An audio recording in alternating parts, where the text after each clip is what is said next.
Welcome to the Voices for Medical Freedom podcast with your co-hosts John Stockton and Ken Ruettgers.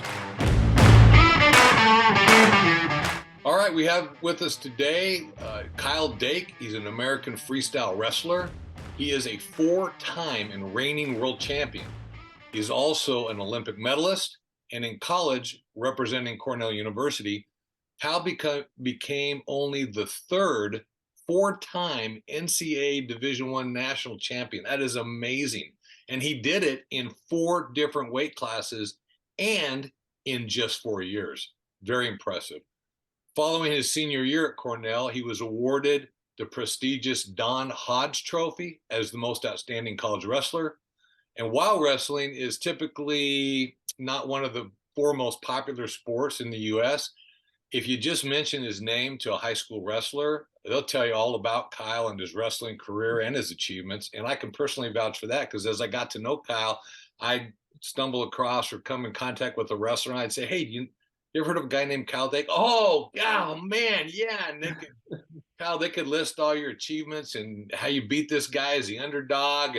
And I mean, you could just tell they were just wanting to become the next future Kyle Dake. Recently, a little over a year ago, Kyle started a nonprofit organization called Athletes for Medical Freedom. And he won, that organization won a fair athlete compensation pay program from the Olympic Committee.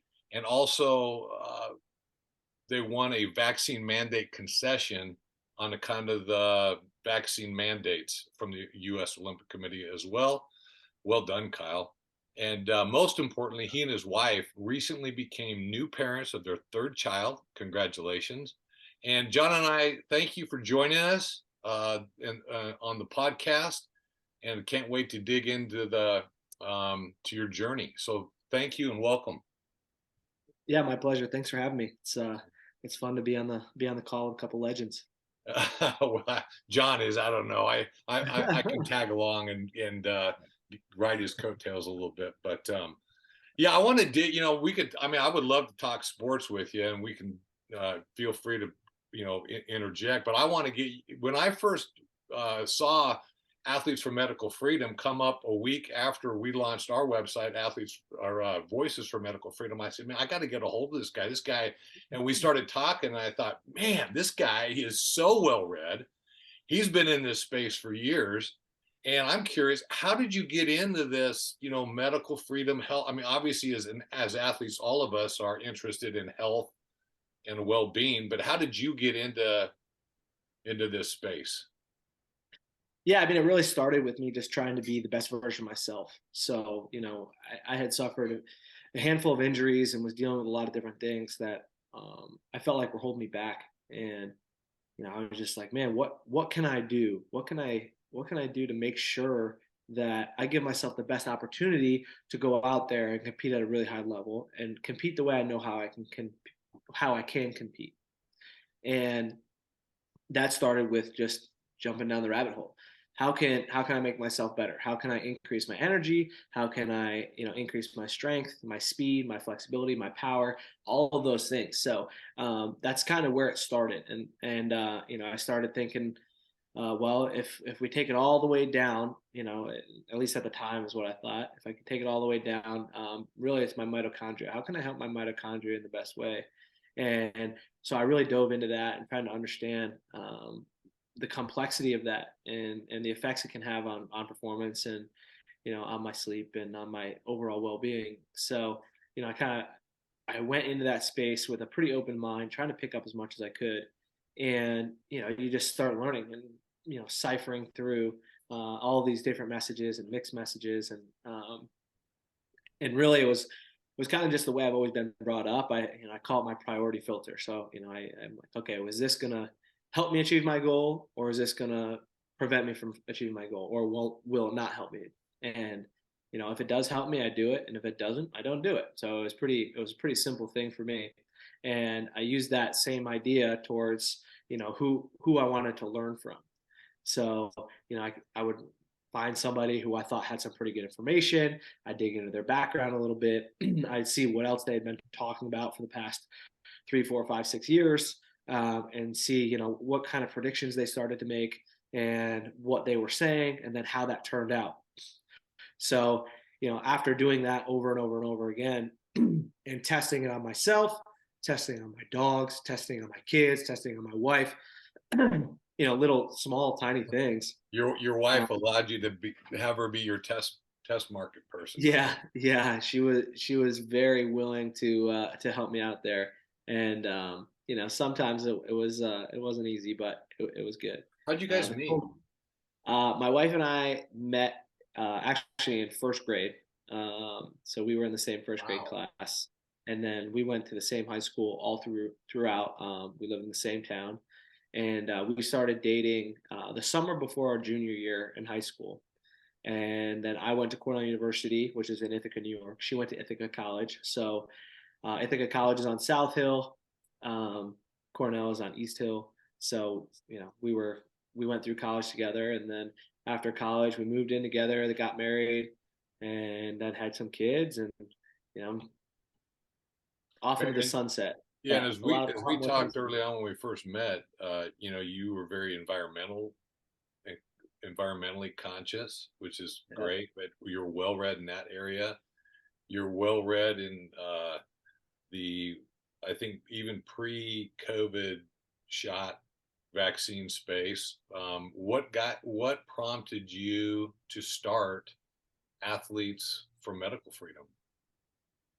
Well, yeah. So I was kind of, as I was filtering through and finding these teachers who I thought had a good track record and have a good system of thinking about things. Um, you continue to go down the rabbit hole, and then all of a sudden, I'm thinking about, oh, I want to, I'm going to have kids soon.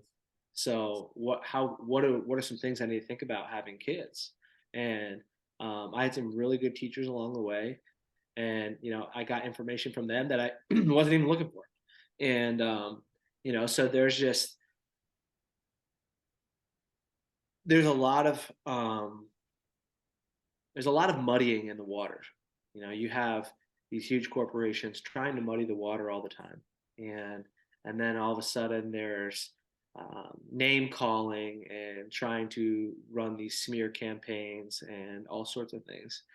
And I never really got caught up in that. I was always trying to just look at the message, and again, just like take the context of what everyone's about, and then see their results.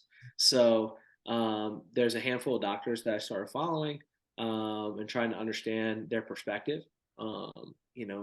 Trying to see if they've had any sort of debates, or someone tried to counter argument them, and then they made another counter argument to that, and just have that discussion. And that was really, for me, the biggest thing that I was using was open dialogue. So I would look at the dialogue and I'd be like, okay, oh, I agree here, I disagree here a little bit, but let's see what they have to say. And just kind of going down that rabbit hole. I don't agree with everything that everyone says, but I'm able to take out bits and pieces of information that I think cover a lot of the story. So It sounds like you were a truth seeker. You're looking for knowledge. You're trying to filter through the different perspectives and voices. You're avoiding all the labeling, name calling, which we call an ad hominem attack, which is a often used fallacy that tends to work, right? I mean, people get caught yeah. up in the labels, and they use that as an excuse not to deal with Mm-hmm. what's the content. Okay, good. And so So then, the pandemic started, and then what? yeah. So when the pandemic started, it was scary. I mean, it was scary for everybody because we had no idea what we were dealing with. And, you didn't know if it was going to melt your face off. You didn't know what it was going to do to your kids. You didn't know any of that stuff.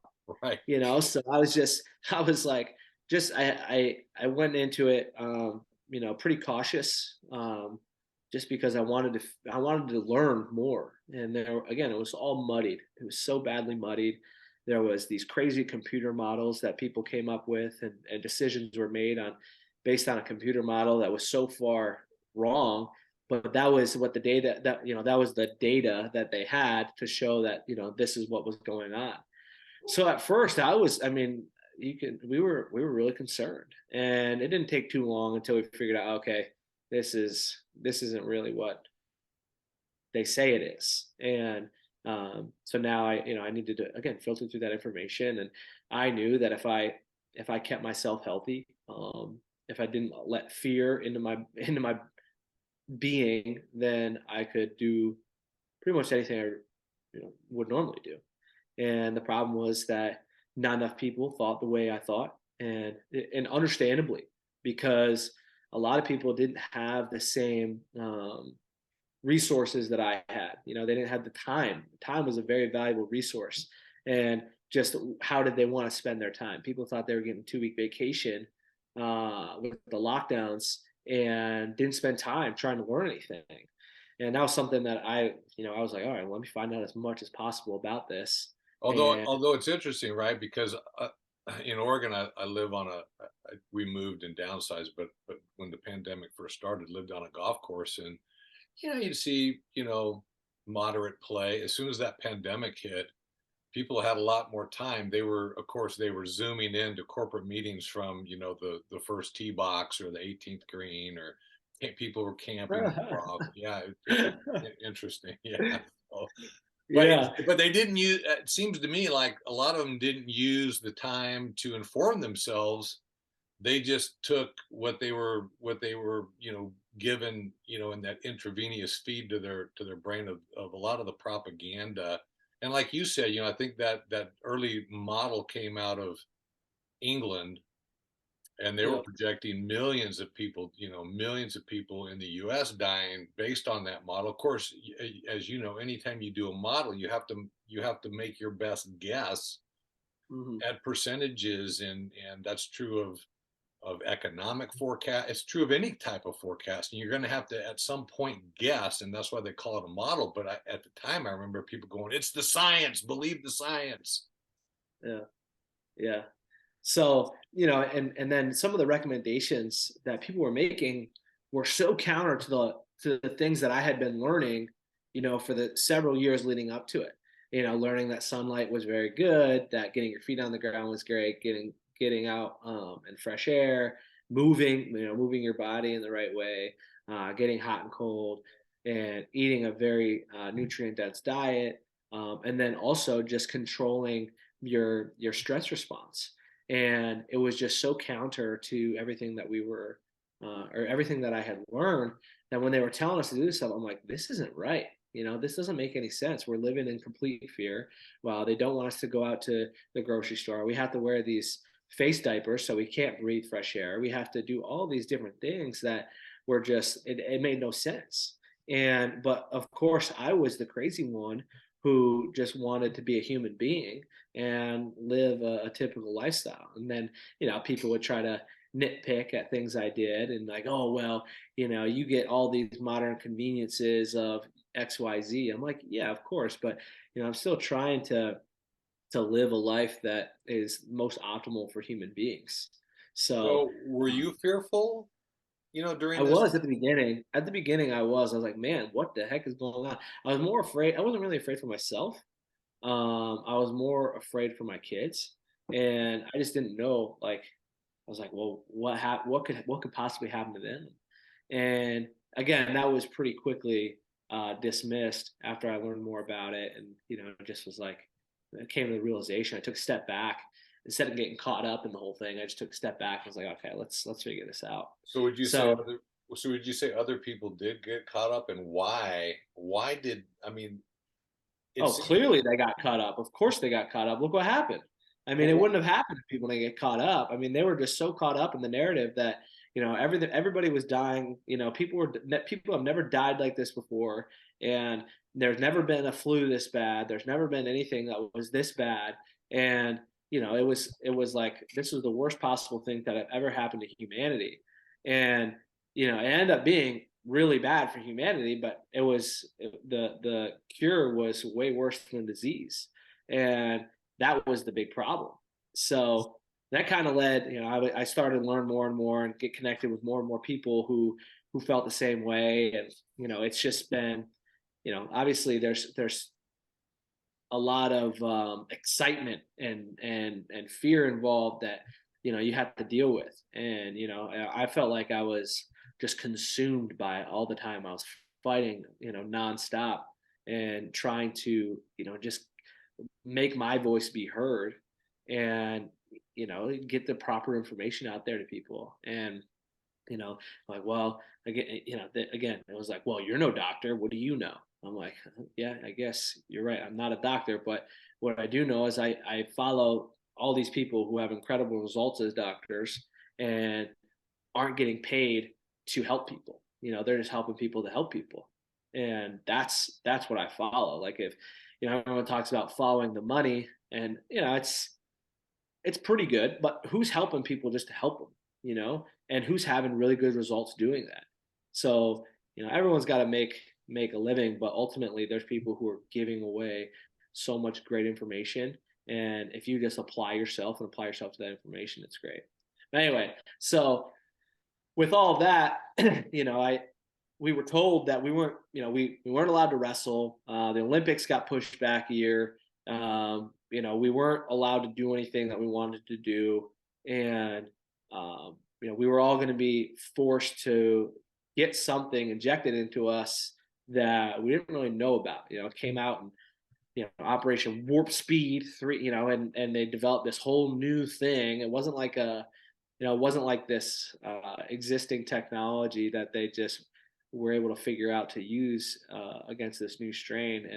And people were just like lining up because they felt like this was the best way to help. And I think everyone had, most people, and I'm not speaking for like I'm just speaking for the common man or woman, that they believed that they were doing the best they could possibly do.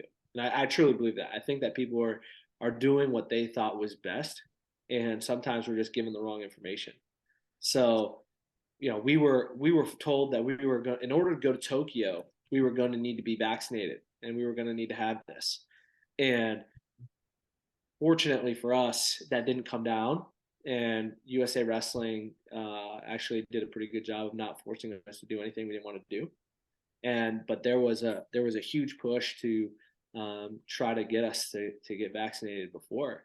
And there was a handful of us that were like, there's no way I'm putting this foreign thing that I know nothing about into my system 2 months before I go compete in one of the biggest tournaments of my life. There's no way that's happening. So, there was a push for it, and me and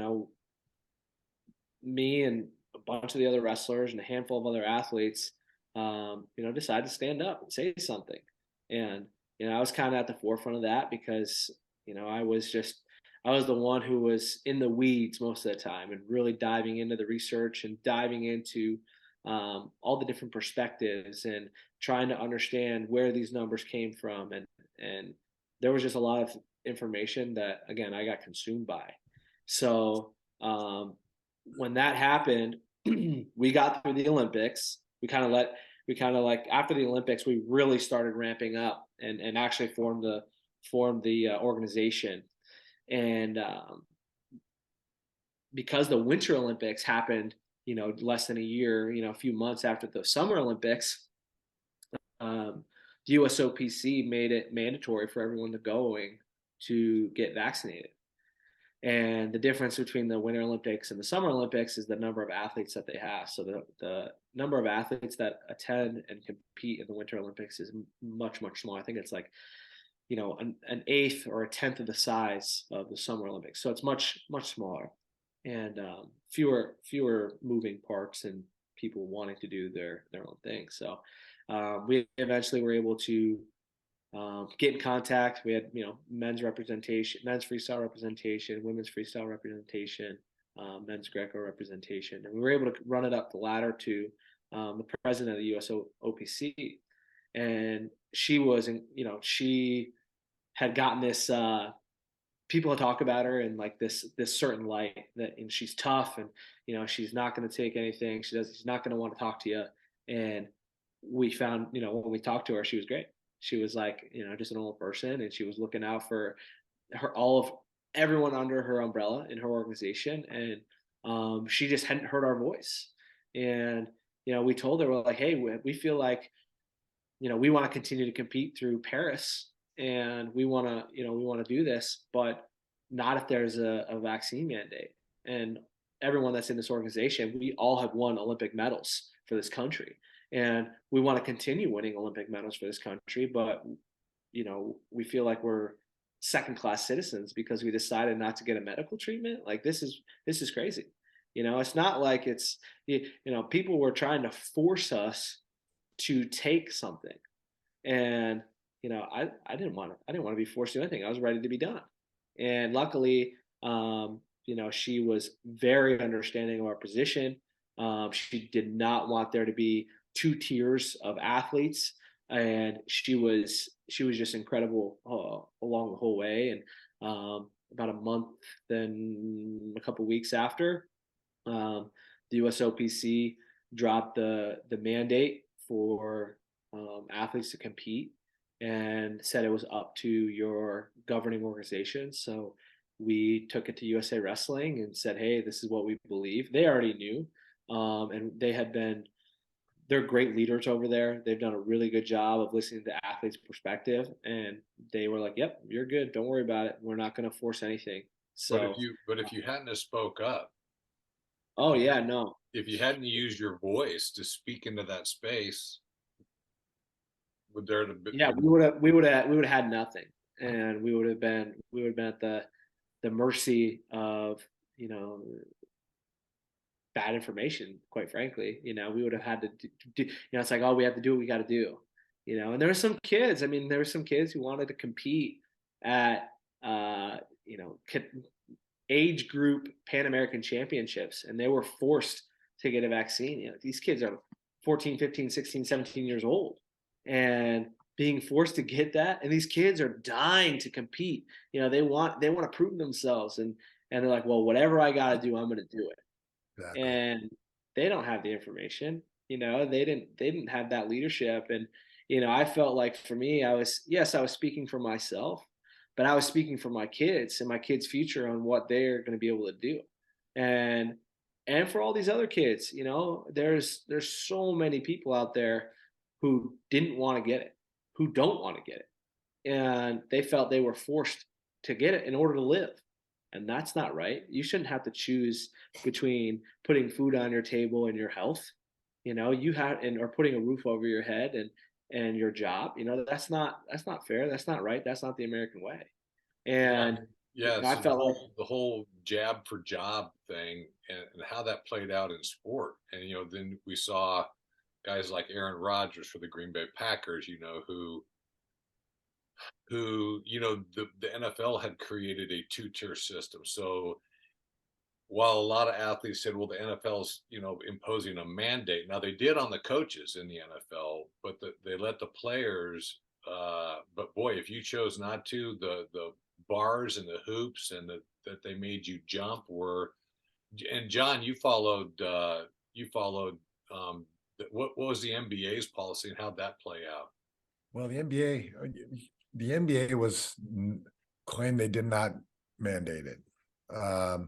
That's kind of what they're sticking by, but they were saying they were responsible for the local authorities. So if the local health district in Los Angeles, for example, said that you required vaccines, and then you as a team, you drag your team into Los Angeles, you guys have to be vaccinated in order to play. So in essence, it was a mandate, because teams, like Ken, you mentioned, jump through hoops, and I have really close personal experience with this. So if you chose not to be vaccinated, you could not practice with the NBA teams, even if the NBA teams were going to travel to those places. So they wouldn't allow you to practice with those teams, even if it was the practice for everybody else. You were essentially in your own personal bubble. If you had family, your family could come join you, but they had to be tested multiple times every day. If you were going to play in a game, even if you were in the G League, for example, which is like the minor league, you'd have to test early in the morning and then right before the game to prove you were clean, in order to play. Unacceptable intrusions, frankly, into your own rights. Even for that test, I'm offended by the test. I think the test is such an invasion that we all kind of accepted. Okay, I can kind of do that if it gets me out of the more heinous thing of taking the shot. And we saw that, and I've known people very close to me had to experience some pretty tough times individually, and because of the non-mandate. But even then, you were mentioning the Olympics. I mean, I wanted to touch on that just for a second. I had the chance to be in the Olympics twice with the Dream Team, part of a team, and they tested us for 10, 12 months all the time to make sure that you didn't have some weird substance in your blood. Maybe you take a supplement or aspirin that's one of the cues, and none of us would ever know. We don't prepare for that stuff. We're just playing. And in fact, one guy tested positive for steroids, and when they delved into it, it was because he'd got a rash on his head and he used like a hydrocortisone or something like that on his head. He tested positive for steroids. Luckily, they found that prior to the Olympics. So we won a game in the Olympics in the medal round, and I get called in to test following the game, and all these things start going through. I mean, you talk about panic. You have the most visible team in the Olympics. You are right now the sole representative of that team. When you go into test, you have to trust the tester, the lab, the USOC. I mean, all these people are involved. You have to trust that if you're doing supplements or if you ate food that day, you have to trust the cooks that day that they didn't have something in your food. I mean, all these things go through your mind that, man, my life could be over as I know it tonight. Oh yeah, I mean the NFL started testing. I think was one of the first sports to test. And when I was playing, they started testing us for steroids. We were so scared to eat poppy seeds on Yeah. when we went out to dinner the night before a game to eat poppy seeds on a dinner roll. But yeah, go ahead. Things you would never think of. You think of it. And in my case, it's kind of funny, but the game had ended. I ran to the bathroom, went to the bathroom, and so they said, "You're on." I said, "Well, the well's dry for a minute." So I went, they gave me drinks back in the bathroom. I had an hour and a half or 2 hours to think about it, and I thought of everything. And I said, wow, my reputation, the league, the USA basketball, the Dream Team, I mean, everything. If somebody puts something in my lunch, we've ruined all this. So I have a healthy distrust for all that. I have a healthy distrust for any of the tests coming through. I think the PCR test, I'm sure you're aware of that. Well, it sure makes you more vulnerable. It sure makes you more Oh, vulnerable man. and at the whim of a Some process, of policy, of the buddy in people an that are office. stop making the policy. Yeah, I mean, it never ends. And so the PCR test was less than 50% accurate, more wrong than right. So what are we talking about here? So that gave me a great insight. You talked about your foundation. You talked not your foundation of knowledge and how you earned it. So I'm just curious to hear moving forward what that had to do as your decisions moved forward. Yeah, so kind of touching on the testing thing, we get tested randomly. Like I have to let USADA know where I am every single day, 365 days a year. Exactly where I am. I have to be. I have to give them a 60-minute window where I'm in the place where I say I'm going to be, and I'm not allowed to go anywhere else during that time. And if I'm not there and they show up, well, I could have a missed test. And if I have 3 of those within, a certain period of time, then all of a sudden I'm banned for a few years. So Kyle, there's just a lot of things that go let me on. interrupt real quick. You have to now Wow. USADA stands for US what? Anti-doping agency. Okay, US Anti-Doping Agency. So Yeah. you have to let them know you have to check in daily and let them. That is insane social So control. every quarter that we have, so we're finishing Q4 right now. We're headed into Q1 for 2023. I have to fill out my overnight location. I have to fill out my practice time location, any recurring events that I might have, like if I'm going to church or if I have a massage or if I have anything like that, that has to be in the calendar. And then if I deviate from the calendar, and pretty much in any way, I need to get on the app or send a message to somebody, basically the email that's saying I will be here instead. So, for me right now, I'm traveling back and forth from New York to Pennsylvania.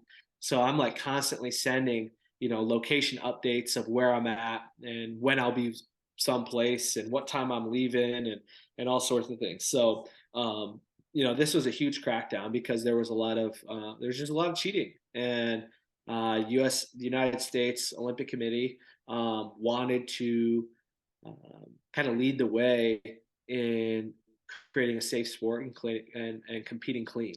So, obviously there's other countries who are government run. So we don't get any government funding for any of our sports, or at least definitely not for wrestling. But and I'm pretty sure we don't get any for the USOPC either. But other countries like Russia are completely state funded. All those countries are mostly state funded. So that's why if you watch Icarus on Netflix, you'll see the doping scandals that happen is because it's state run.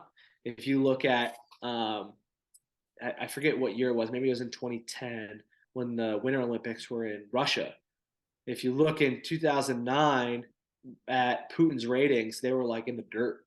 And then there was state sponsored cheating, and Russia won the Winter Olympics, and his ratings shot up to like 85% approval rating after that.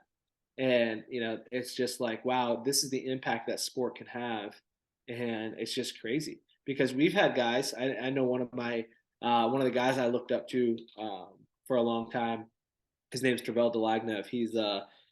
He's a wrestling coach now, but he was on 2 Olympic teams, and he actually, when he was competing, he took 5th in the Olympics. Well, one of the guys he lost to, got caught cheating, so he just received his Olympic medal from 2000, and I think it was 2012, in 2020. So he was able to get that medal. Maybe it was 16, but either way, he was able to get an Olympic medal. He's a bronze medalist now, but I mean, having to wait that long and knowing that, we know what guys cheat, we kind of know who's doing, things they shouldn't be doing because they're not living the lifestyle they should be. And all of a sudden they look like this completely different human being. It's like, wow, this is kind of crazy. Yeah, sure. But, so it's all, if you want to compete, you have to submit to the USADA pool.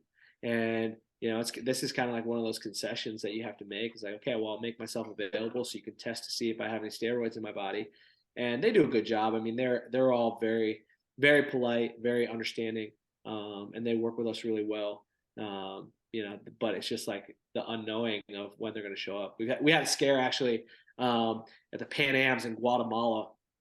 We had the Pan Am Championships down there, and we were in it's kind of a rougher part of town. But right, it's like the next block over, there was some nice restaurants, some new restaurants. And we went there and we would get pretty nice steaks and things like that while we were getting ready to compete. And, I eat really clean, meaning I don't eat processed foods that much. There's, if it's processed, it's minimally processed, or I try to do the processing myself. And, so like going to a restaurant, I don't really eat breads or grains or anything like that. So I was getting hamburgers and meat and salad and things like that. Well, all of our team was going to these same restaurants, and we were eating there for like a week straight while we were there. And then we all won. So of the 10 weight classes, 10 of us won, and we all had to get drug tested. Well, we found out that we had elevated levels of a certain steroid that we had no idea. We didn't know until like 8 or 9 months later when they were trying to backtrack and find out what was going on. And, in that part of the world, they pump their beef and their pork full of steroids to make them bigger, faster so that they can process them sooner. Wow. So we actually got some of that in our system, and, all of us got flagged, and they found out that we all ate at the same restaurant. Wow, that's a pretty sensitive test. That's amazing. Hey, so getting back into the medical freedom space. So at the end of about a year ago, at the end of last year, my wife and I went to our first medical freedom. It wasn't a conference. It was like an outdoor rally, and Bobby Kennedy was there, and Del Bigtree was there, and Tenpenny. He's kind of rock stars in this space, right? And then I think almost a year ago, you were out at the Washington D.C. Was that in January? Because I know it was. Yeah, it was the Defeat the Mandates. Yeah, it was rally. a mandate. Yeah, it was a rally. Yeah, so that was where I was. Is that the first rally you'd ever been to in that medical freedom space? Yeah. It was really weird for me. My wife spoke at that because she's vaccine injured neurologically, and it was, it was weird in two ways. One is usually she's my arm candy, as a pro athlete or a former. Now, she's the person up on stage, and I'm the trailer. So that's kind of Yeah. that's a bit of an ego hit or adjustment for me, but for sure, right? Because people were, we'd be walking together, usually like, oh, hey, aren't you Ken Ruettgers, former Super Bowl? Da, da, da. Yeah. And she's got to be the tag along. Now we're going to this. She's her picture's on a poster, and she's speaking right after Kennedy, and people are coming up to us, and they go right to her. In fact, we went out the next day with a former teammate, a Packer player, and we were all having breakfast, and this guy comes up to her and says, "You're Cheryl Rutgers. I just saw you. Can I buy your breakfast?" And my That's buddy awesome. John and I know it was so funny. It was such a juxtaposition, but it was kind of weird at first, to go to that rally. But what wonderful people, amazing people. It was a new space for me. How was that experience for you? I mean, that was a big deal, in that was a huge rally. Was that JP Sears was the Yeah. yeah, how was that for you? It was it was kind of crazy, so many people in the same place, all fighting the same thing. And I don't really like to use that terminology, fighting. It's just like kind of brings this you kind of attract more of it. We're just kind of standing up, for what we believe in. And you look across the board, and it was crazy, like seeing all the different types of people that were there. But we all had one goal, and that was to be free. And we wanted to have a choice in what we put into our body. And coming together it was pretty powerful to hear all those people speak. It was very powerful to just be there and feel that energy, and like know that you're not alone. Because one of the things that these lockdowns did, it was very isolating. And just in general, without even the mandates, you know anybody that was trying to be healthy, it was very self-isolating. Like, you were isolated because you weren't, for me, I don't drink, I don't do any drugs, I don't party, I don't do any of that. And it was very isolating. I had friends in school, when we were in high school, that kind of just knew what I was about. And I was left out of all sorts of different things because I wasn't willing to do any of the partying or any of that stuff. And as I continued down the journey, it was just like I had less options. I didn't have. It was just very isolating because I was so focused on my goals of being as healthy as possible and reaching my highest potential. But it was very similar with the mandates and going through this. I just felt so isolated. I was locked down. I couldn't talk to anybody about it. Nobody was out and about. There was just a handful of people that you could reach out to and discuss. And then when this whole thing happened, it was awesome. You were able to talk to people and get their opinions and hear their stories, and listen to very knowledgeable people talking about their expertise, whether that be in health and wellness, or research, or virology, or biochemistry, or epidemiology, whatever it is. Listening to these people, I was like, wow, these guys, they know what they're saying. And moving forward, it's I feel like I'm in a great place to continue to discern information.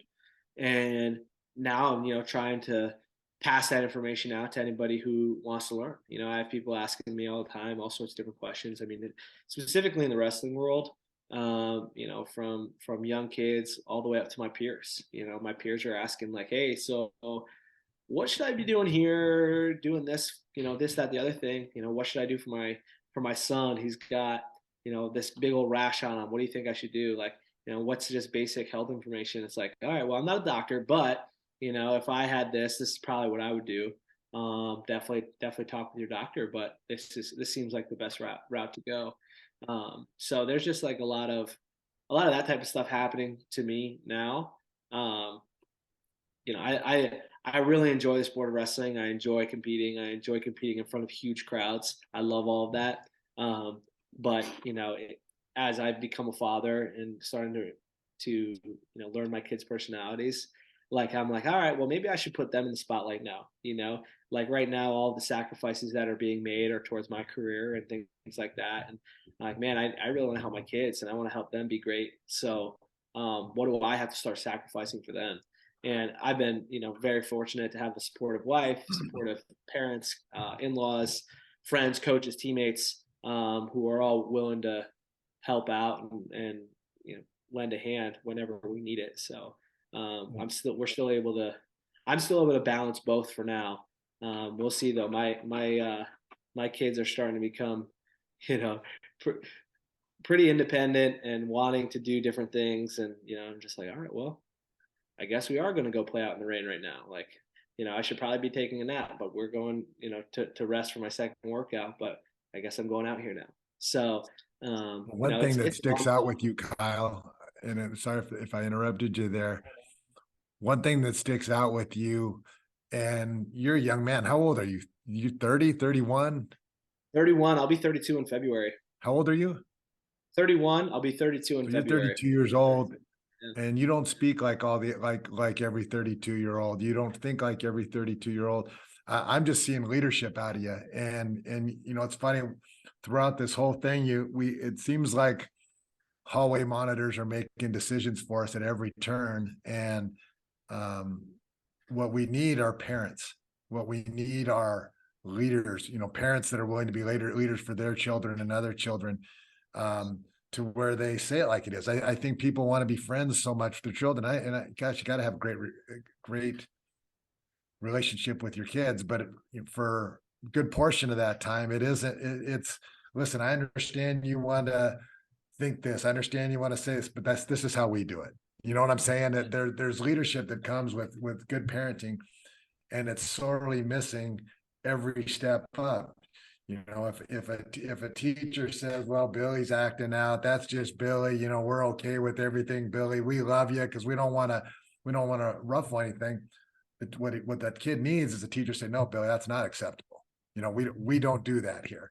So to hear you voice these things is encouraging for me, that there are young people. I like to think my kids who are your age, are doing these things, and encourage other people to do so too. Otherwise, you're self-censoring. I mean, clearly, I think most of us see what's wrong. We know something's not right, but taking that next step and using your voice and saying, no, this is not how this goes is the key. Not self-censoring ourselves. So again, I applaud you. You're doing it with your feet right in the middle of the process. It's Ken and I joke that sometimes it's kind of easy for us. We're retired. We're doing whatever. We have time to think. Our kids are grown up, et cetera, et cetera. You're right in the thick of it, and you're willing to take a leadership role. And I salute you. Great job. Yeah, I appreciate that. It's good to hear that, because it's not, like you said, it's not easy. There's a lot of things that, you have to balance and juggle and decide. It's like, all right, well, I guess I'm, for the next 3 days, I'm going to be dealing with, people sending hate my way nonstop and trying to get my account suspended and silence my voice. And, it's, that happens. You get shadow banned. People don't see your information anymore. They don't, it's can affect your livelihood and affect sponsors and all sorts of things. That was a constant message we were getting from other athletes. It's like, we were told we're not to say anything. Don't speak out, because if you do, you're going to lose your sponsorships. And I was just like, that is absolutely insane. That is absolutely insane. You're not going to say something that you believe to be morally wrong, and you're going to go along with it just so you can save a paycheck. That's absolutely insane to me, and I could never do it. There's be no way that I could do it. And just speaking, trying to speak honestly and openly seems to be going against the grain now. You have people pleasers every step of the way who are just saying what other people want to hear. And one of the things I've been learning recently, because I am a parent, and my kids aren't always the easiest to deal with. They're great. My wife does a really nice job. She stays at home with them, and my kids are really respectful and doing all that. But I want to be better. I think I'm a great dad, but I think I could be way better. And trying to learn and understand. There's a Dr. Garber Mate. He's He's wrote a bunch of books. He just wrote a book, The Myth of Normal, and another book that I'm currently reading, Hold On to Your Kids. And um, he talks about, the two things kids need are attachment and authenticity. And when you're a young kid, you are 100% dependent on your parents. So you have to attach yourself to them, even if that means losing your authenticity. So you could be really upset and not be able to understand your feelings, and you just start crying and crying and crying and crying. I have babies who cry, and they can't tell me what's wrong. And you have parents saying, "Hey, stop crying, stop crying," and the kid's like, "Okay, but there's something wrong. I can't tell you what's wrong. I'll stop crying because I need you. I'm attached to you." But eventually, when they grow up, now they're going to stop being authentic around their parents. And then they no longer need to attach themselves to their parents. So now they're going to start attaching themselves to their peers. Don't care about what mom and dad say. All I care about is what my friends say, because they're the ones that are giving me validation. And how he speaks about it is very impressive. I mean, it resonates with me on multiple levels. So what we're seeing now, and you guys are kind of hinting at it, is that we have kids raising kids. We don't have parents raising kids anymore. Like you said, you see parents wanting to be friends with their kids. Well, they don't know how to regulate their emotions, and part of that is because parents don't know how to regulate their emotions. They don't know how to do those things. Those are skills that were never taught to them. And we live in a completely different world today than we did when you guys were growing up. When your parents were raising you, it was a completely different time. We didn't have nearly, I mean, you didn't have nearly the distractions that we have, or the toxicity of environment that we have. So, for your parents, it was like, no, we're just living. This is easy. But now there's so many different choices and so many different, literal toxins, whether it be toxic information, or, toxins in our food and our water supply, or any of that stuff. Yeah, I mean, one of the A lot things of that, things that go on.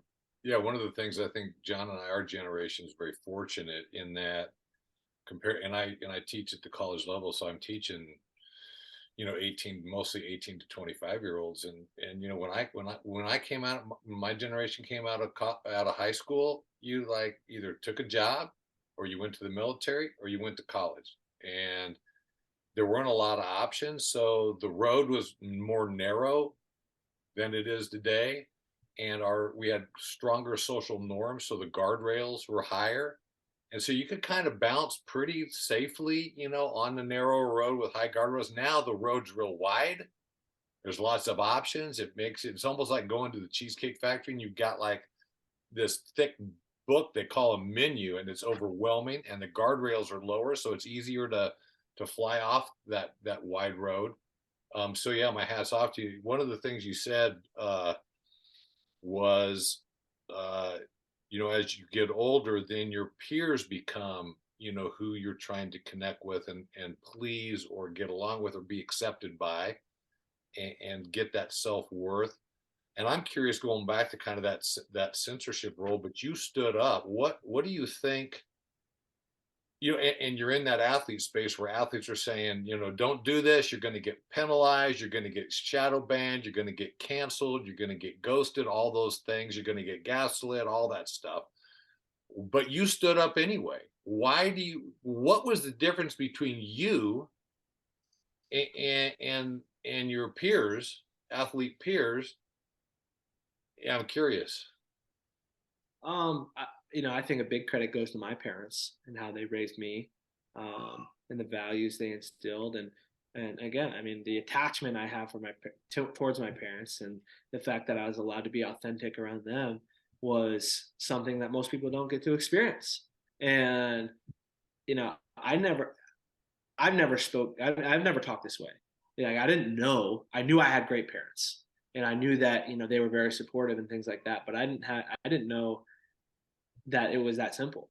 Authenticity and attachment are just like, if you raise your family that way, then they're going to be able to make mistakes and not question if they're going to, have their parents' love. Was it scary for you to speak out when you first started speaking out in this space? I mean, you started Athletes for Medical Freedom. You put yourself out there. You made statements. You went on Bobby Kennedy's Children's Health Defense podcast. I mean, there's a lot of label. Yeah. You know that, and we've talked about this a little bit. As soon as you started stepping into that, you knew the labels and the arrows you were going to take. Mm-hmm. Were you fearful of that? Were you like, hey, how'd you feel about that? I was just speaking truth. I was being authentic. I felt that, I needed to say something because it wasn't right what was going on. And, other people, I would talk to them and see what they thought. Like, oh yeah, I totally agree with you. I was like, all right, well, let's say something.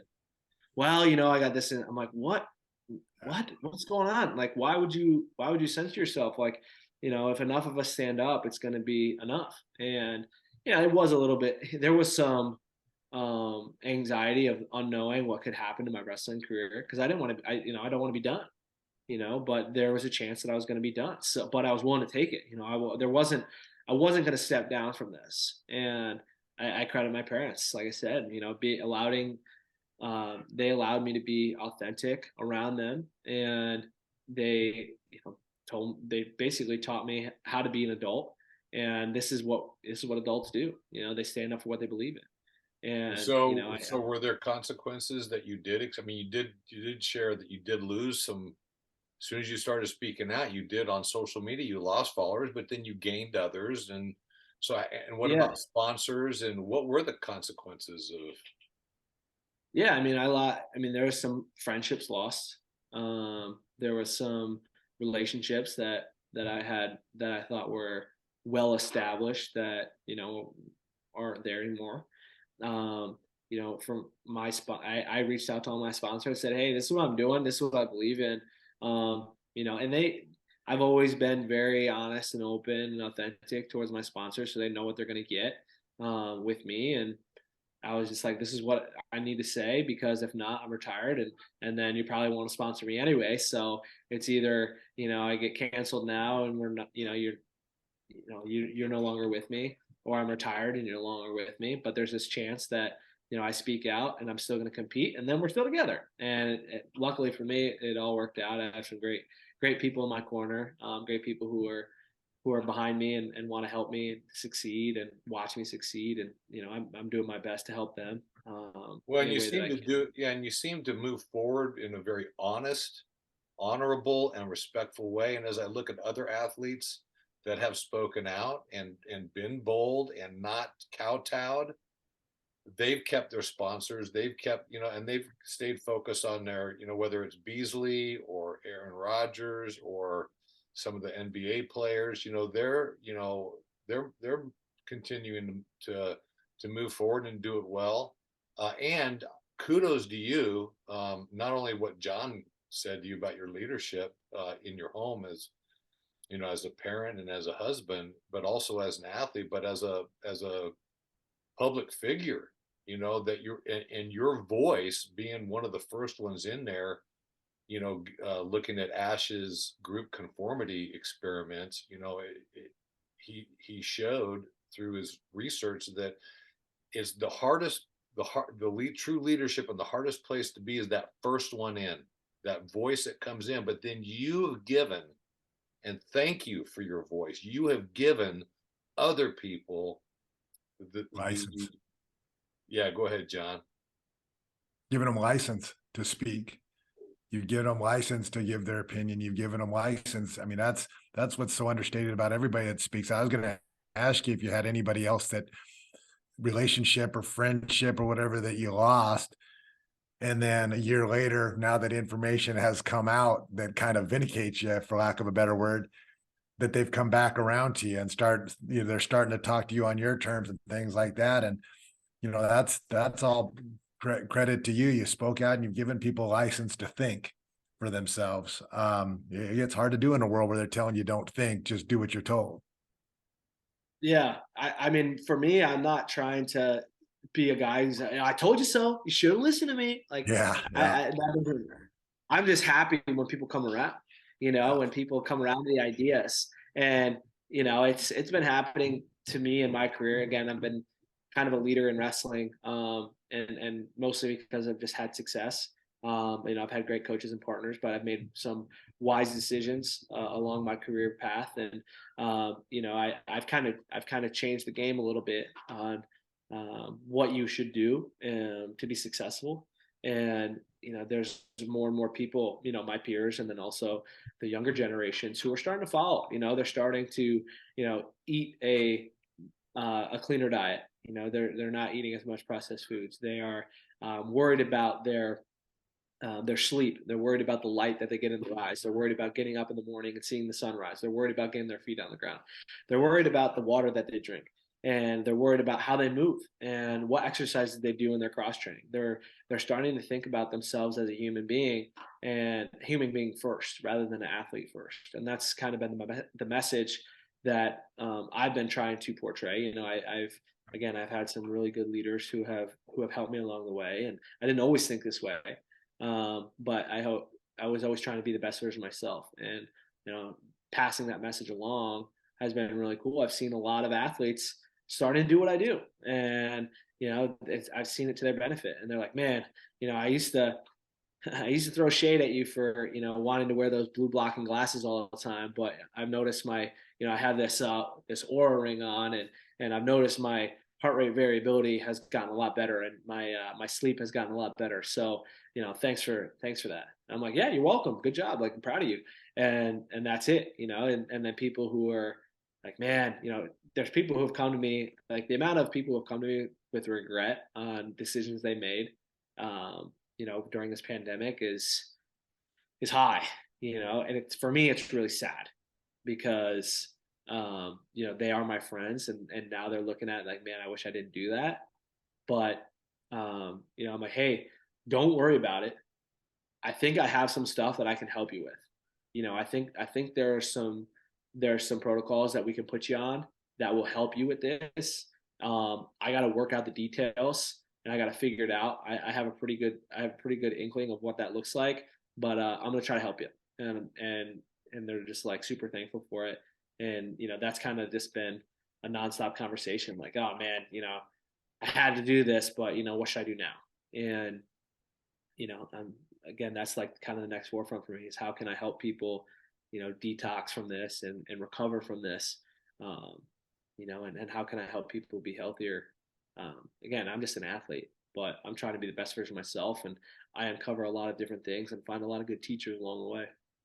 Yeah, well, I also sense you're a great encourager, and you give great value to people. So that's my hats off to you. As we start to wind down on our podcast here, and John probably has another question or two, but I'm curious, what would you say? Because part of what we want to encourage people to do is get informed, like you've done. And then with that informed voice, use your voice to speak into what would you say to people out there about getting informed, about using their voice, overcoming concerns or fears? Or what would you say to those people out there that we need to that society needs? Yeah, I mean, there's a lot of things to go off of. I think using that priority filter I was talking about makes a big difference. Set a goal. Where do you want to be? What do you want to do?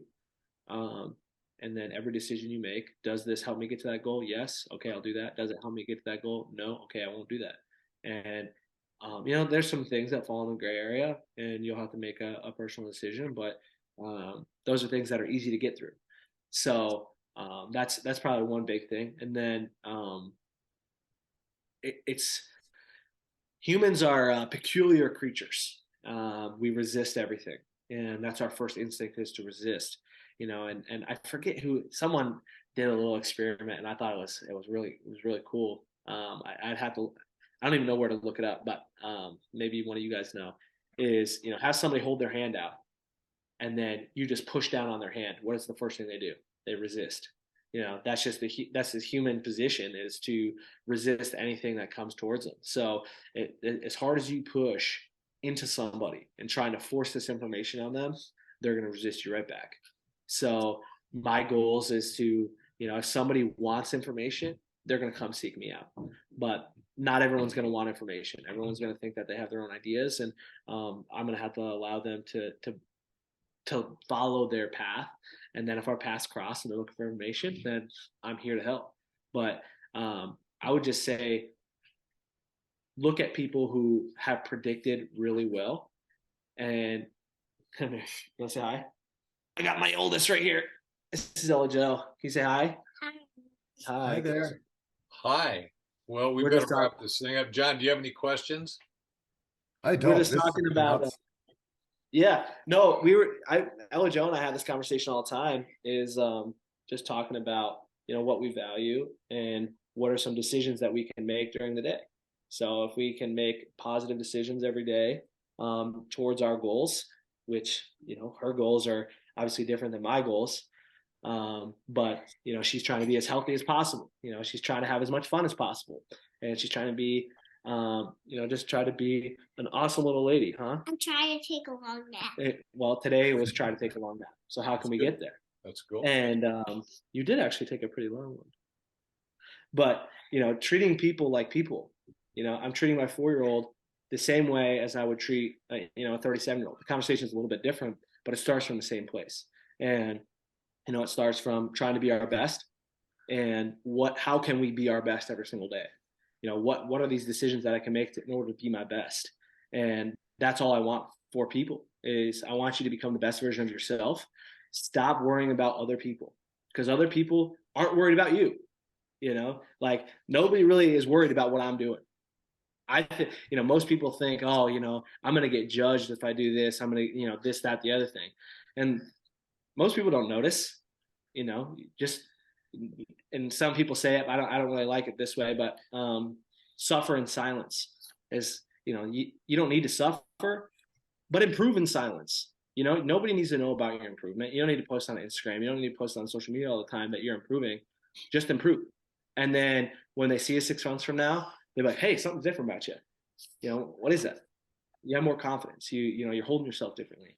But again, just be the best version of yourself. And if you can do that every single day, you're gonna turn into someone that you want your kids to be.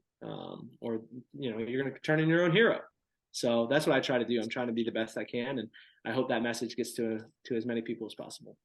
Well, Kyle, thank you so much for taking the time and sharing your knowledge, your wisdom, your encouragement, your modeling of leadership. Thank you so much. Certainly appreciate it. Yeah, thanks for having me on. I appreciate it, and I appreciate what you guys are doing, and again, making people's voices heard, and hopefully getting really good information out there to as many people as possible.